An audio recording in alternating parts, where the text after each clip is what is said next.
What's good, YouTube? Welcome back to another edition of All In Sports CNT, your favorite YouTube channel for sports betting content. Today, we're going to do something a little bit different for y'all. To all of our previous viewers, you guys know what we're all about. To all of our new viewers, what we like to do here is we give you guys our sports picks, we give you the analysis behind our picks, and just our overall betting strategies. Based on some of the feedback we've gotten, we know that there's a good amount of you guys that you don't have a clue what we're talking about. So that's what today's about. We're going to give you guys the gist of what some of this betting lingo and terminology means. This is an educational video for all of our viewers so that way you guys are informed and well aware of what exactly it is we are talking about here at All In Sports CNT.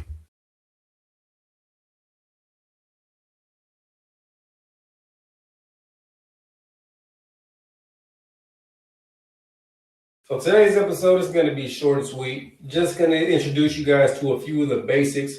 First, we're going to show you how to read the odds. Then we'll talk a little bit about the money line. Then we'll dive into the point spread, and we'll finish off on the over-under. So with that being said, let's dive right into it. Before we talk about any specific bet, you have to understand what the odds mean. Simply put, odds is just a measure of how likely or unlikely a specific outcome is.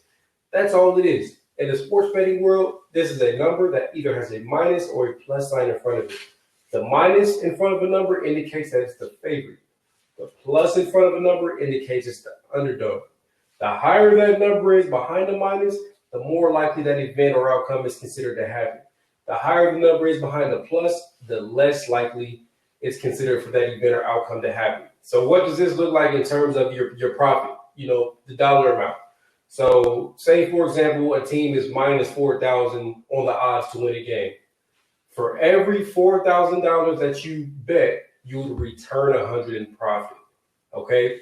So you're probably thinking like, that's not very proportionate. Well, that's because minus 4,000, that means it's a heavy favorite. So the higher that number is, the bigger of a favorite it is. Now let's talk about on the flip side, if you bet the underdog. If something was plus 4,000, for every $100 you wager, you would return $4,000. So if you bet $200, you'd return $8,000 if that outcome or event happens. Again, the plus 4,000, that indicates something is a big underdog. So that's all the odds mean, and that's what it looks like in terms of dollar amount. It's very simple if you just kind of think of it in terms of 100.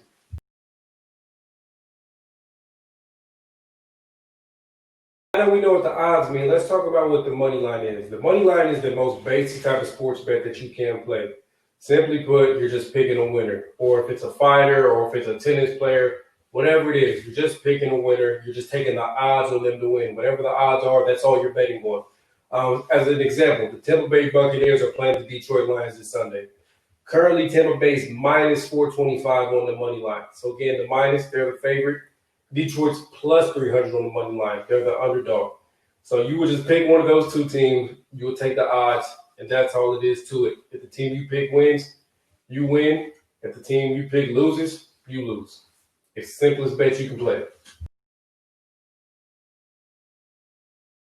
Now let's talk about the most popular type of bet there is. The money line is the most basic, but this one's the most popular, and that one is the point spread. I'm sure you've heard about it. You've heard the term cover the spread, I'm sure. Now there's going to be a point amount assigned to the game. It's pretty much saying the favorite is expected to beat the underdog by this amount of points. As a quick example, the SEC championship was last weekend. Alabama opened up as 21-point favorites over Florida. Now, if you like me and you've been watching college football all year, you jumped on that for Florida's side. You're like, there's no fucking way Florida's losing by more than 21. Sure enough, they didn't. They only lost by 6. So that was a successful bet on the spread. So how do you win the spread? How do you cover the spread? So as the favorite, there's only one way you cover the spread, and that's by winning the game by more than that point amount assigned to the game. So for Bama to have covered that spread, they would have had to win the game by more than 21 points. And for Florida to cover the spread, there's two ways for the underdog to cover the spread. A, they just win outright. Points don't matter whether they win by 1, 21, or 33. They cover the spread because they were the underdog coming in.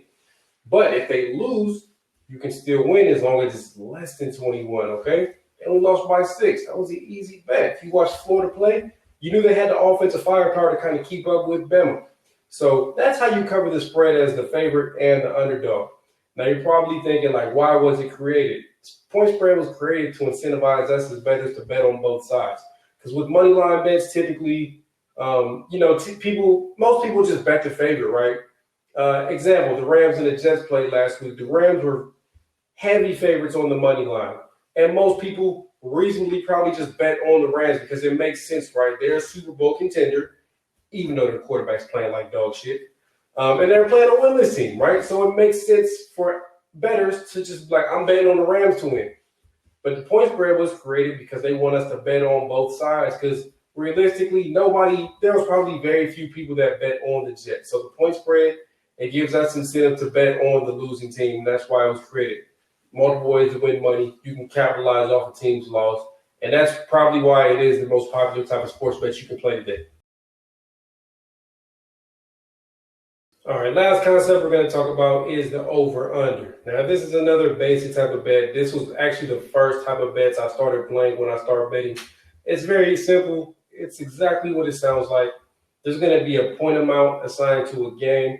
This is the total amount of points needed from both teams combined. You're either going to say it's going to go over or under this amount. The odds are usually going to be around the same for the over or the under because, again, they want us bettors to play both sides. They don't just want everybody to play the over, everybody to play the under. So the odds are usually going to be very close, if not the same. So, for example, the Brooklyn Nets and Golden State Warriors on opening night, their over-under was set at 231 points. So if you bet the over, you lost because I don't remember the exact score. I just know it was under because I played the over. If you played the under, you won. One thing I want to advise on is that sometimes you will see over-unders with a half involved. So it might be 231 and a half. This can be a little tricky. It's something you got to watch out for because say that game landed right on 231 and it's set at 231 and a half. If you bet the over, you would lose. But if you bet the under on 231 and a half and it lands on 231, you win. So just be mindful of those halves that get thrown in a lot of over-unders and the spread as well. One thing I didn't touch on when I was talking about the spread was, and this concept applies to the over-under as well, what if the number falls right on the original number, okay? So what if that Bama-Florida game, what if Bama won by exactly 21? Or what if Golden State and Brooklyn landed right on 231? That's called a push, okay? It's a no-action bet. You're going to get the money you initially bet. You're going to get that money back. So you don't win or lose. You just get your money pushed back to you. Simply put, that's all the over-under is. You're just picking the over or the under. And that's a wrap, guys. Short and sweet, straight to the point, giving you guys the basics. Don't want to overload you with too much betting lingo. We do have some more episodes just like this. We're getting ready to roll out to you guys where we talk about some other terminology in the sports betting world. But that's enough for today. We appreciate you guys viewing. Thank you coming in, supporting All In Sports ENT. Please like this video, subscribe, share, tell a friend, tell your friend to tell your friend, and tell your mom because you know she's going to tell everybody that she knows. So we appreciate y'all. And just stay tuned for all the dope content we got coming your guys' way very soon.